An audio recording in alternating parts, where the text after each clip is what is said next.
All right, hello. Welcome everyone. I'm here with Margalit today, who is a Master Defense, a Pelican, and a Bear, but I'll have her tell you more about that.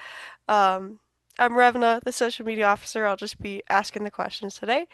So my first question for you, Margalit, is who are you? Who am I? Well, in the SCA, I am Maestra Margalit Medicus, and I can either go through my historical persona or list all of my various titles. What would you like first? Oh, let's go titles and then persona. Okay, so I am a pelican. I am a master of defense. I am one of the one of the remaining white scarves of Northshield. I have a member of the Order of the British Flame.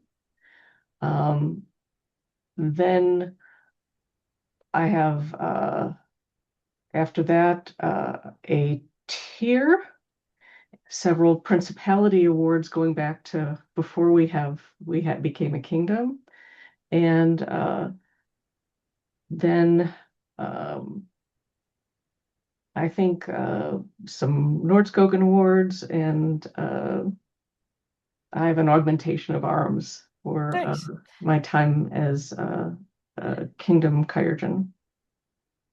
Very cool. And then if you want to tell us a little bit about your persona too. So I have a sense two personas. My original persona, which I still have, is from 12th century Andalusian Spain, and uh, this persona is in on the border of Andalusia and Christian Spain, and is a physician from a long trading family, which enables her to have enough wealth, or her family to have enough wealth to allow her to indulge in um, medicine at the time, and at the same time interact as a go-between among a variety of cultures, but more freedoms than she might have otherwise if she were on the Christian side of the world. Um, and so this indulges my passion for history, Jewish history, history of that area and time period. But I couldn't incorporate my love of rapier into that, tried as I might. So then I decided to make my second persona a descendant of my first. Gotcha. So during the area of the expulsion from Spain, many Sephardic families left and went to the Low Countries, such as the Netherlands, what later became Belgium, etc. And again, on the basis of merchant and trading and banking fortunes, stayed there. And this is what my persona would have done around the late 16th, early 17th century, around the time, just around the time that rapier would have been in place. And again, with enough wealth to and freedom as much as there was in that part of the world to travel and to uh, defend herself. And uh, I'm not sure if I decided to incorporate medicine into that or not, but so I'm my own descendant essentially. Nice. That's pretty cool. Yeah, Yeah, yeah, I've heard of some people with like multiple personas, but I haven't heard like that specific type, so that's pretty cool. works pretty well. Yeah. And I try and balance. I don't sew much of my own garb, but I have a balance when I Hmm. can of two versions of that. So Yeah. Nice. Very cool. And then my next question for you is how long have you been in the SCA and how did you start the SCA? So kind of, I'll just give you both at once. yeah. So this is an interesting story. So I went to medical school and graduate school in Urbana-Champaign, Illinois, which at the time was a barony in the Middle Kingdom. And I knew people in the SCA at that time. So I went to a few events. So I was kind of tangentially fringe. So I didn't participate much. And there was no rapier in the Middle Kingdom at the time. So there wasn't a whole lot to attract me. And I was kind of busy. Had they had rapier, I might have stuck around. Um, so I got to know a little bit about the SCA and went to a few events here and there, but didn't do very much. Um, then I went to, uh, I learned a little bit about SCA rapier because the person I was dating at the time, who is not the person I'm currently married to, was in the East Kingdom, and they had just started doing rapier, and Mm. he brought like one sheet of like Xerox paper with the rules, and we a couple of us like practiced with like masks and Uh-huh. gloves in the parking garage off of these King Nice. Rapier rules in Champaign, and that's how I got my introduction to Yeah. SC Rapier. I then went to grad school. I went to do residency, had no time for anything else, Hmm. and then moved to moved to Nordscogen. And what better way to meet people with similar interests. Even if I didn't get really involved in the SCA, it was like, well, I have interest in lots of things that may overlap with people in the SCA. So let's go to a meeting. And that was somewhere around 1996. So that's when I started in the SCA. Nice. And so I don't know if you were even born yet. I Um, was not, no. there you go. I was Um, -4. So that's how long I've been playing. Nice. Um, and lo and behold, there actually was rapier at the time. So it's like, Yeah. wow, I could do that, as well as a host of other things that I did, which now are no longer, well, I can still do brewing and vintning, but Yeah. we can't do it in the same way that Hmm. Simon and I did before. There's lots of stories involved, I can tell you later. Oh yeah. Off the record. Off the record. Yeah, that's super cool though. Yeah, the single page rules from the East. Yeah, Yeah. it wasn't quite on the back of a napkin, but it was pretty close. Close as you could get probably. And what were you guys using for swords back then? Were you using epes at the time still? Yeah, so that was Epe at the time, Gotcha. which was still pretty attractive because way back when I had done foil fencing Mm, in high school. Not I went to like a public school in near Chicago, but somebody in some year somebody got a bee in their bonnet to like purchase fencing equipment for this very large nice. public school, and and so they offered kind of as a gym elective. It's Oh not yeah. like it is now, but you had to take a gym class every semester, but you get to choose one. And so I learned foil fencing.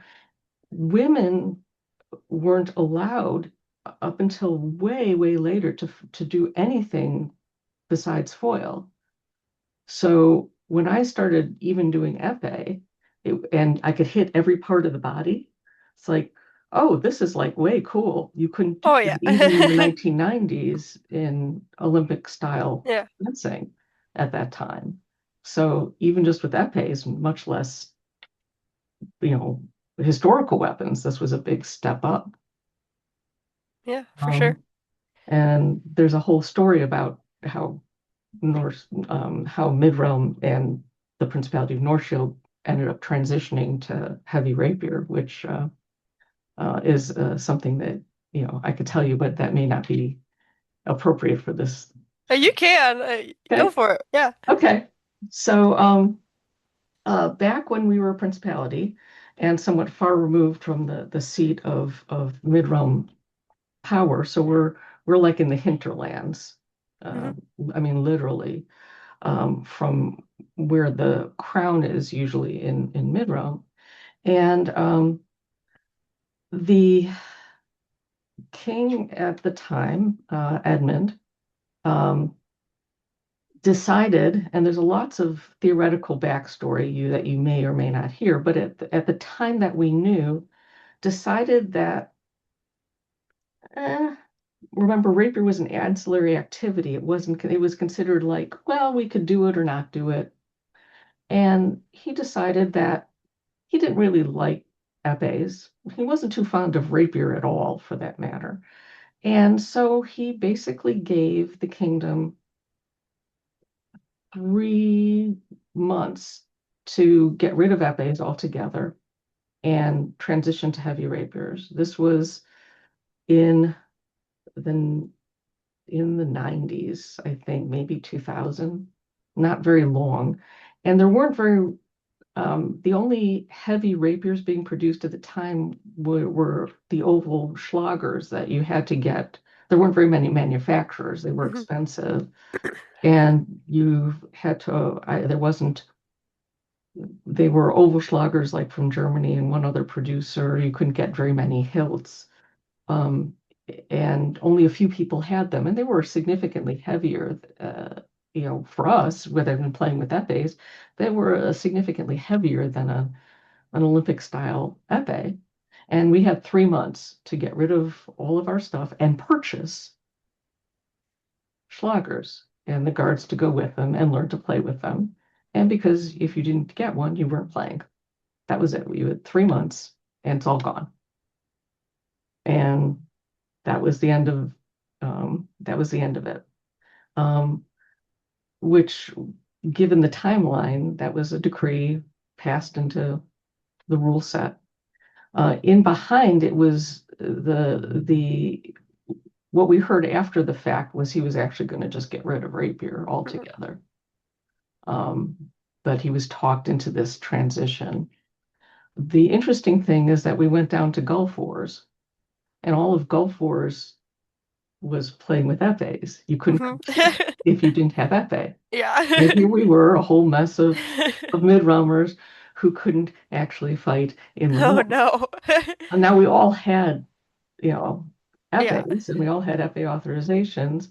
And he then had to give us, in order for mid-rum to actually show up and fight and Yeah. display all of our mid-rum prowess, um, he grudgingly declared that, well, for the purposes of this war, everybody has an epee authorization and can use their epes just to save mid-rum Yeah. pride. Um, was a trauma that I don't know if you could imagine the equivalent of today, where everybody will says now everybody has to just fight C&T or Yeah. one I mean, sword, and you have uh-huh. 3 months to transition. Yeah. That would be the equivalent I can think Hmm. of. Yeah. That's pretty Um, crazy. um, Over the years, if you look up, Edmund now has become is now, I think, an MOD and has like become an entirely Yeah. rapier, rapier aficionado. Uh-huh. It's been an amazing transition Nice. over It's the cool that he's years. come around. Yeah. So talk to someone who knows Edmund, but Yeah. he is like greatly repented of this time in his life Nice. and has swept it from his conscience. Yeah. That's good. So that's the story of rapier, among other things. Yeah. Yeah, because I had heard that we were an early adopter of the heavy rapiers, but I've never actually heard the story of it. That is how we became an early adopter, Forcibly the early forcibly at adopters. gunpoint, essentially. Yeah, right. Well, I'm glad that we have the like heavy rapiers now. I've held an epee and I fought with one once, and it was really weird. But I've did it against like Joseph, and we were trying to fight it like epee, and it was probably the worst epee fencing ever. But If you it has its amazingly fast, fun features, and if you've ever yeah, picked up a small sword, um, it's just another weapon. It just yeah, is a different kind of fight. yeah, it's fun. I enjoyed it, but I was like, this is weird. Yeah, it is definitely it's gonna be weird, and if you've left it just like transitioning from one weapon to another. Uh, Yeah, but picking up a small sword is the closest I can think yeah, to yeah. like I that. own a small sword. It's pretty fun. It's I don't know, the like triangle blades of the epes is what got me. I was like, what the heck? Yeah, you have to definitely, it's different technique altogether. Yeah. It's so much faster. And if you can think of somebody coming from a rattan sword or an iron Yeah. sword, Uh-huh. coming to a rapier, Yep. okay, that speed and timing is sort of like that. Then dropping Yeah. from a baited blade to a small sword or an Hmm. epee is sort of like that. Yeah. Yeah, and I could imagine at the time trying to do switching from rattan to epee would be kind of jarring too. Yeah, it was very Yeah. jarring, and there was much less crossover that there is today. Yeah. It was very jarring for Uh-huh. the heavy fighters, the armored fighters. Yeah.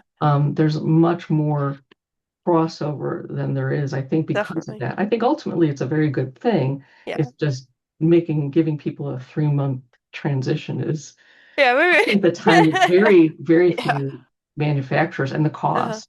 Yeah. Yeah, I mean they're still pretty expensive, but Yeah, even with the manufacturers now. But yeah, it's interesting to actually know that story. It's pretty cool. yeah, it's important to know one's history. Yeah, definitely. And then the next question I have for you is what is a bear of Northshield and what does being a bear mean to you? So a Bear of Northshield, I mean, one can read the definition of the award, but it doesn't tell you really as much of what a bear is. The crown has its own feelings about what it means and how to translate those words into um, their choices and what it means to them. And the rest of us probably all have our different interpretations. But to me, it has two things. It really is the embodiment of the kingdom. It's in one person, and that one person can be the whole kingdom or the essence of the kingdom. But this person is sort of an aspect or almost a totem of the kingdom. If you look at a person, that person is Northshield. They carry the essence of Northshield in them, some essence of the kingdom. Um, it's like in music, it might that person is jazz, that person is soul, you can they're a representation of the thing. And that's what a bear is to me. They're almost like the totem of the kingdom. Um, and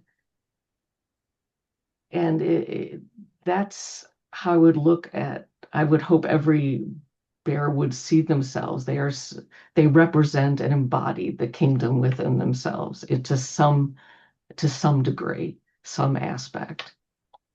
Um, I think that goes, and I think it was taken to some extent from the Lion of Anstiora, and we're just putting a bit of our own spin on Hmm. it. And because a bear is different than a lion.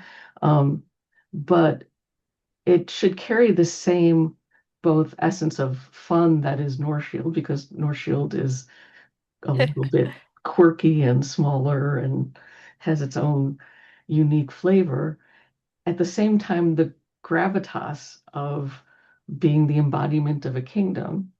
And if a bear showed up, if the totem shows up uh, in court or to you or to the crown and says, hey, this is the spirit of the kingdom speaking to you, maybe you should stop and listen. And I think that's really what encompasses a bear. Yeah, I like that. Good answer. Um, and then the next one I have on here is what is your favorite Northshield tradition? Oh boy. Um, Northshield is a funky place um, because there are traditions tend to come and go. There's just a few. Our crowns don't tend to they all like to make their own traditions. Um, because well, I like that one, but I want to put my own. We're not as Hmm. traditional in the sense of a lot of Yeah. other kingdoms. Our populace tends to invent certain traditions. Um, so we have traditions that find their pockets in a way. Um, and they tend to rise and fall. I like my favorite tradition. I, I have a couple. A lot of them are rapier related. Hmm. Um, simply because that's what I've been doing the longest, and the circles I run in. Um, the Duel at Dawn, um, from its very beginning, is some of my best memories, even if I haven't been fighting in it, just marshaling it or seeing it.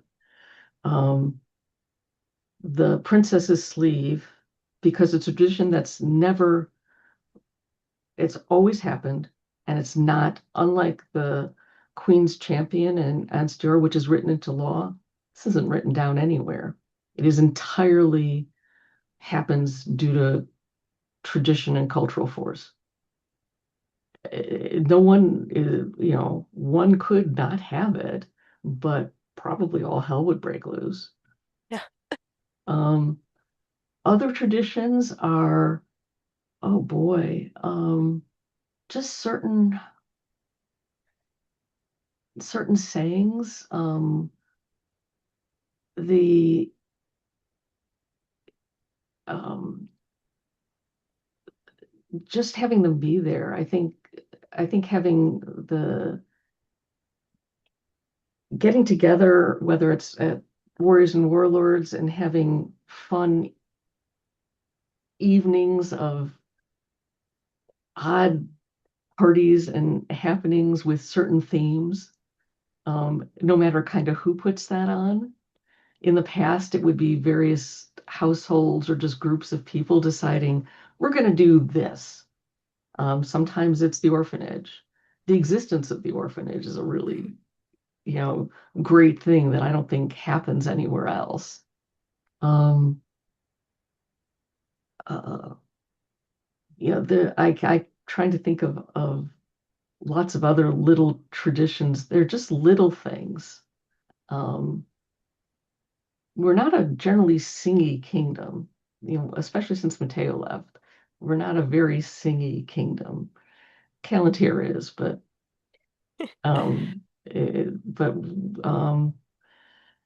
shtick. We do a lot of Hmm. people getting up and doing, just deciding that we're going to do a shtick.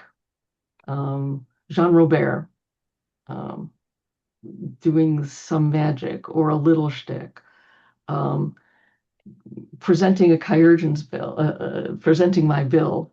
I didn't do that, but somebody else thought it was a great idea, and I think that was hysterical. Little things like that.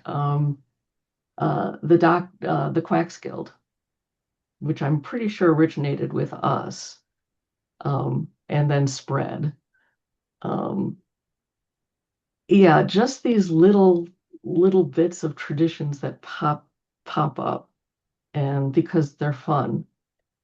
Those I think are the things I think of with Northshield. There are Yeah. other ones that, it's just, well, what will happen there next? Yeah. Yeah, it's definitely been interesting because I feel like every crown kind of makes its own shtick and kind of does its own thing. So it's definitely cool to see kind of how they all grow. Yeah, we're definitely more of a bottom up Yeah. kingdom than a top down kingdom, Hmm. because they some of them stick, some of Yeah. them don't. The toy run we never had. That to me is still a kind of, and the giving away mugs to Hmm. newcomers, that was brought in by the crowns from another kingdom. Yeah. They had that tradition elsewhere and brought it to Northshield. Toy run, I think, also was a tradition from elsewhere brought to Hmm. Northshield. They've stuck because they're fun and good, but they're definitely, um, were ones that were brought in Hmm. and kept.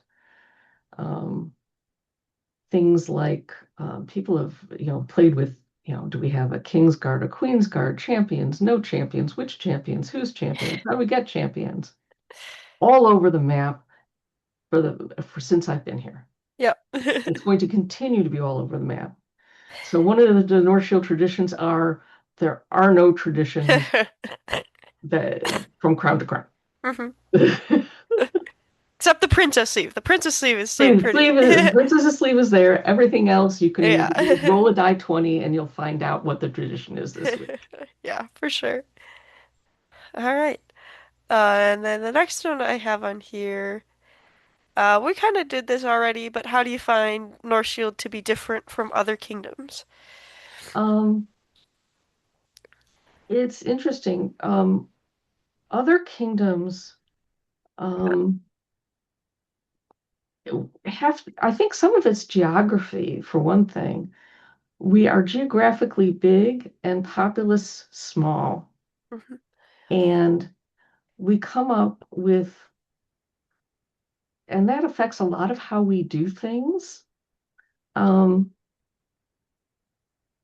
we we can't be very formal. Mid-realm used to be was like the empire. It was a much bigger empire before, and everything was very formal, and you approach the crown in a certain way, and there was a lot of ceremony and a lot of bureaucracy about it. Um, when you don't have that many people, and it's hard to be that divorced from the crown, and you can't have that much formality. We tend to slip into, well, I mean, Your Majesty, or I've definitely done that before. you know, especially if you know them a little bit. Yeah. Um, or you just kind of walk up to them and give a kind of small bow and say, Mhm. "Yeah, I got to tell you something." There's that Yeah. level of formality.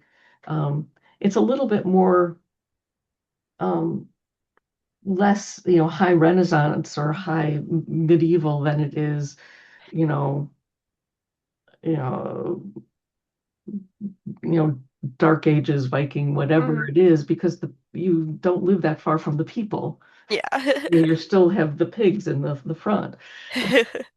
Um, and uh, because you're still dealing with the same kind of problems. The same thing with levels of bureaucracy. I remember when the kingdom was essentially being built, the goal was to keep things rather flat. We have a much bigger award structure than was ever intended.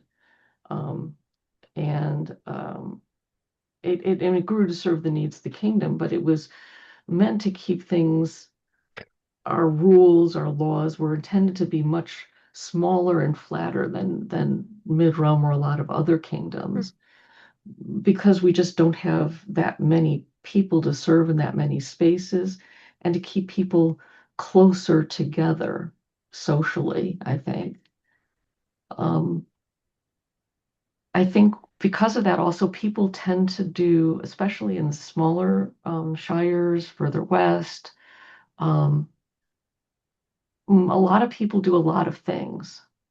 In order to keep things going, people will do more than one job, have taken more than one office, engage in more than one martial activity, um, pick up some art and science, not so much that that's the passion of their life, but they'll dabble more Mhm. just to kind of keep things going and keep a hand in so that everybody can play, because you have to do that.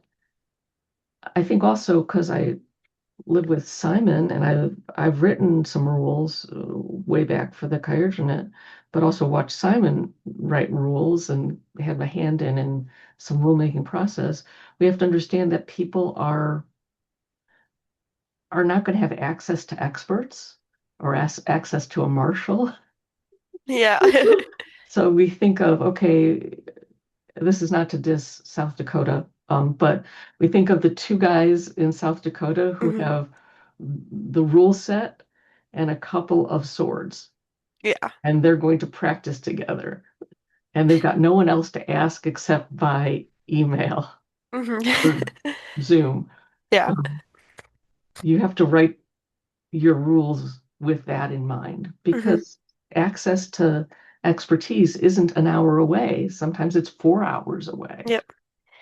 And Yeah, other sometimes it's kingdoms, across a border too for right. us. And so other kingdoms don't get that. They're Yep. their access to other people is much, much closer. Access to practices, access to expertise. Um, uh, it doesn't work like that. Yeah, definitely. For sure.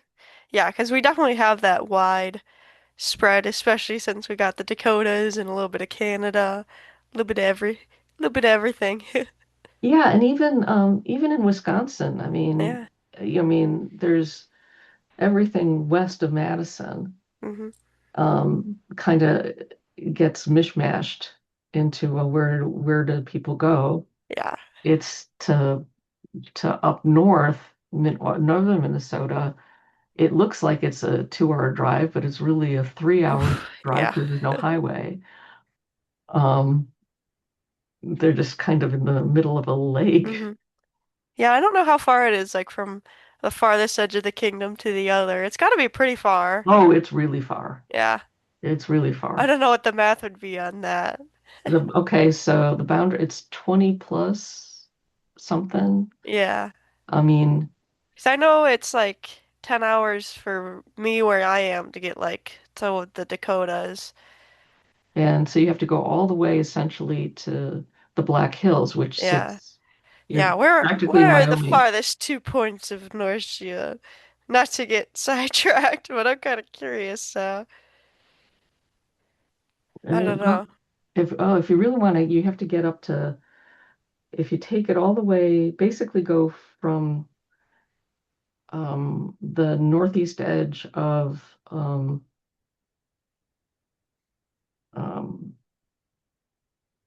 Mare, Yeah. probably out to Wyoming. Yeah. Maybe I'll do the math on it later. Yeah, That'd do the be math because if it's I do really the far. math, I'll put it in the comments or the description of the video because I'm curious how much. Really hot, really far, and Yeah. since and it's only gotten worse over time, Hmm. which makes it really hard, especially for the people north of the border Yeah. uh, because of modern politics and COVID. It Yeah, just for got sure. really hard, Yeah. and so Yeah, and that's kind of unique for us is the since we do span part of the US and part of Canada, makes it interesting. yeah, it's harsh. I don't think it's only one of the places that I have not been in the kingdom Hmm. has been Canada. Yeah. Um, and not for want of trying, it just didn't kind of work out that way Yeah. It's in tricky. my I because I've shared trips essentially Yeah. with Simon, so uh, it just didn't work Hmm. out that there was an event that flipped for me. Yeah, definitely. All right. And then the next question I have on here is what is your favorite North Shield memory? Ooh, my favorite North Shore memory, probably when one of my favorites is when we became a kingdom. That's probably still sticks in my mind as a really amazing moment for me. Um, it was just a magnificent day.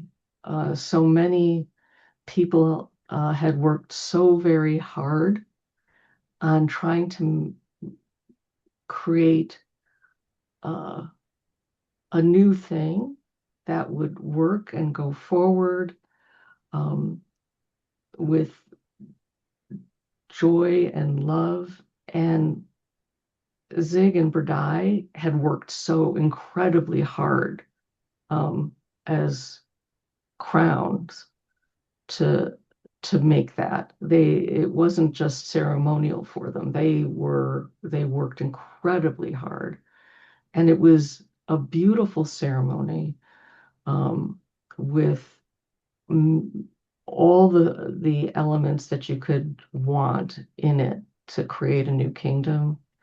It was the beginning of the White Scarf, which so many of us had worked so hard to achieve. Um, and so that held a special place in my heart just to see that emerge, to see that happen. Um, I think probably that was one of my best best memories was that moment. Um, I think for the kingdom as a whole, I have some good but sad memories that stick with me. When the Kyrgyz was closed, um, that's a very sad memory for me. Um, I was honored, though, to be able to read the names of all the kingdom Kyrgyz that into the scroll of honor. And to me, that was, I couldn't give any other gift to everyone who had served the kingdom in that capacity, but to be able to give them something to make sure they were recognized, I think Mm. that was incredibly important to me. Yeah. And then I have some just very personal best Hmm. moments for, you know, people I love and had my cadets and my students, and Yeah. um, those are always amazing experiences. Yeah. And could you quick just tell for people watching what the Kyurgent is? So long ago, um, the uh, SCA used to have essentially it was a requirement actually in the society and in kingdoms to have a greater officer known as the Kyrgyz, which was essentially the first aid officer. Um, a first aid, this person was responsible for making sure whenever possible there was first aid available at events and writing rules and policies surrounding how that would work. Um, and there was just like you would have at the marshalate or at the A&S level, there was rules at the society level and policies that then had occurred at the kingdom level. Members of the Kyrgyz had to have documented first aid training, but they didn't have to be MDs or anything like that. They just had to have certified first aid. Um, and particularly it wasn't required that there be first aid at every single event, but this governed the policies and rules if there was first aid to be present Hmm. and um, how that would work. Um, Gotcha. and uh, at some point along, this was the case for many, many, many years. And I think from the beginning, almost the beginnings of the SCA, with the idea that particularly if you had people could get easily injured, um, just during everything outside Hmm. and Yeah. stuff. Um, and also with the advent of martial activities. Um, uh, and so if somebody needed a Band-Aid or they got hurt, enough, who was going to attend to them doing basic first aid until somebody bigger could get on the scene? Because if there was someone with certifications, they would do that. And if there wasn't, then anybody would do what they had to do. Um, and so this was a required office um, up until some point. And I'm going to try and be as discreet about this as I can. That uh, some point in society they decided it was enough of a legal liability to have this, that and Mm-hmm. so they decided to, versus not having it, they decided it was more of a liability to have uh, a coordinated first aid than not have any coordinated first aid. And so they said the SCA will not have any coordinated first aid, will not provide it, will not be responsible for it. And everybody's on their own, pretty much. Yeah. And so that's when the card unit got disbanded. Hmm. I was Principality Kyrgyz. I was a deputy. God, I have to go back because I spent a long time in it. Um, I was Kingdom Kyrgyz twice, and I was, I think, uh, deputy deputy Kyrgyz in Mid Realm um, for a while as well, and was baronial Kyrgyz for Hmm. years. So, and we did a lot of coordination at Warriors and Warlords. So there was a time when Warriors and Warlords was upwards of 1,000 people. And so you can think of all the interesting things that people got into. And we had a coordinated corps that Hmm. would have someone on first aid, and I would be on call essentially. I'd have a radio and everything.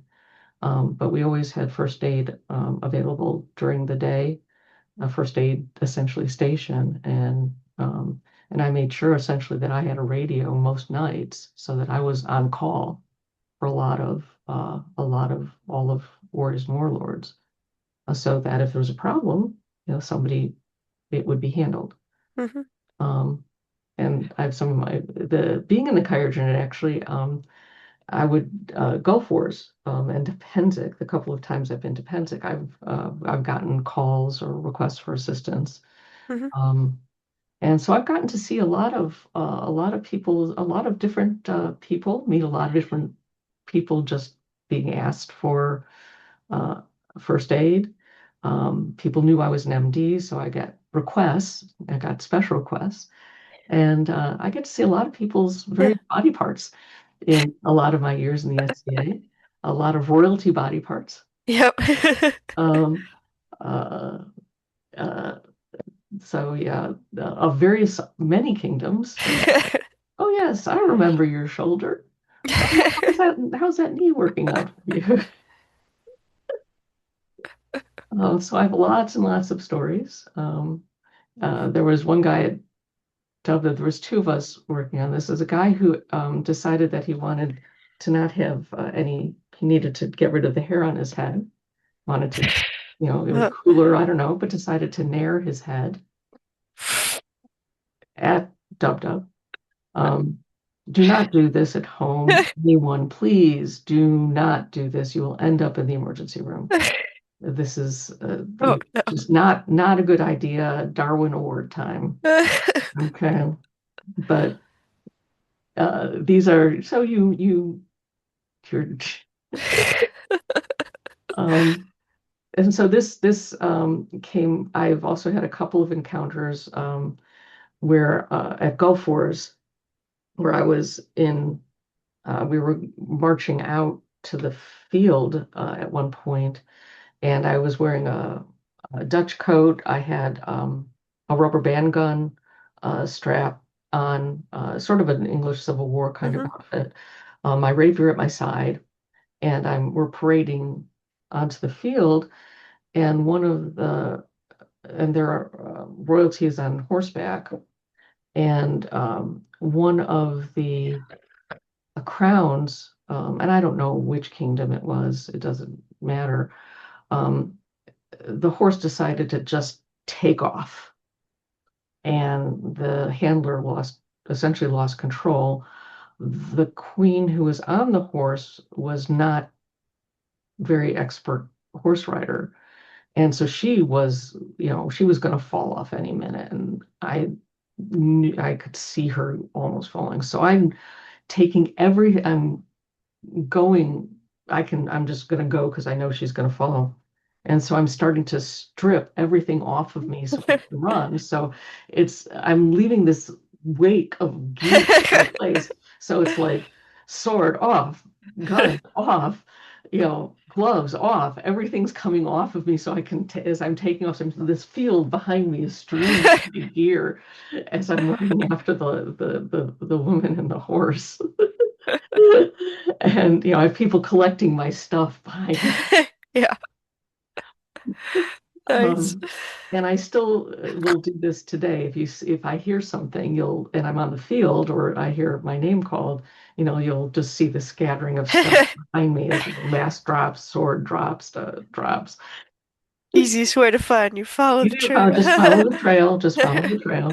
Yeah. Um, um, and and this is, and depending on what field is giving me the most trouble, it does kind of interrupt my Uh-huh. fighting. But Yeah. that's first things first, which comes with the saying, "Don't make Margalit work." Right. Yep, I've heard Because that one. I do this in my, this is my modern job. So, Yeah. and by the time I get to the fifth injury, heat injury, someone, gets lightheaded because they did something stupid. Like, okay, now I'm getting ornery, guys. I've gotten exactly 3 bouts of fighting Yeah, in, for and you sure. are making me pissed off. Yep, you heard it here first. Don't make Margalit Margalit work. work. So, It's better call for your you blows, and Margalit. call your blows. Yeah, it's a good day for everyone when Margalit doesn't have to work. Don't have to work. More lives are saved that way. Yeah. Nice. All right, and then I just had one more question for you on here, and that is, do you have any future SCA goals? Future SCA goals. Yeah, I mean, otherwise, I'd be kind of just sitting down and on the sidelines going, footwork, Forward. which isn't a future SCA goal actually, but um, I think one of them is um, for me to keep fighting, as good as I can, as long as I can, which is, a goal at, my, stage of life. Um, and you can play guess my age some other time. Um, but that's always a good goal, and I'm going to stay on the field until, I drop and can no longer do it. Um, and try and be as good as I can. Um, the next is to make sure that I help. It's a joy to help other people get as find the joy in rapier fighting and move those people to be as good as they want to be and as they can, and particularly for my personal students and provosts, make sure they can get to where they go before I can't really teach them anymore, or I'm really done. I mean, I owe it to them. I took them on, and I owe them that. And certainly for anyone else, it's to get them to feel that joy of meeting their goals. That's just a hoot. I love to see that. Um, I think to teach more, both in not just in rapier, but other historical areas. Um, uh, I've been trying to do that with some period Japanese poetry that I just happen to love, Yeah. Jewish historical stuff. Um, I would love to try my hand at. I'm terrible at it, but doing one more trying my hand at more things um, once in a while. I don't have a lot of time right now, but I've tried my hand at making glass beads. I sucked. I burned myself. I'll try it Oh again. no. I will not sew. I've learned better than that. I mean, I can sew a Understandable. line, I could sew I buttons, feel that. but it causes pain to everyone, Yeah. and the thread sets on fire. So it just does. But there are other things that, I'd like to, I that are like I'd like to try and see. So there's always more fun to be had as much time as I can do it. Yeah, for sure. Great. All right, well, that's all the questions I had. So unless there's anything else you wanted to say. No, some people have never, for those who don't know, I'm married to Master Simon Morcar, if people haven't guessed yet. Um, and so between us, we have a lot of Northshield rapier history, a lot of Northshield history Hmm. between us. If you want stories, we can give you stories. Um, some about maybe some of your favorite people. Um, and we're always happy and I'm always happy to sit down and chat and show things, and love to always meet more folks. Yeah. I do not drink Goldschlager. I like single malt scotch, expensive rum, um, Oh yeah. and I basically have fairly quality taste. So but I'm happy to share my quality taste with others. And that's it. Yeah, definitely. So feel free to ask Margalit stories, but don't make her work. But That's don't what make me we've work. learned today. All right. Well, thanks for joining me on here. And if you watched, I hope you enjoyed the episode.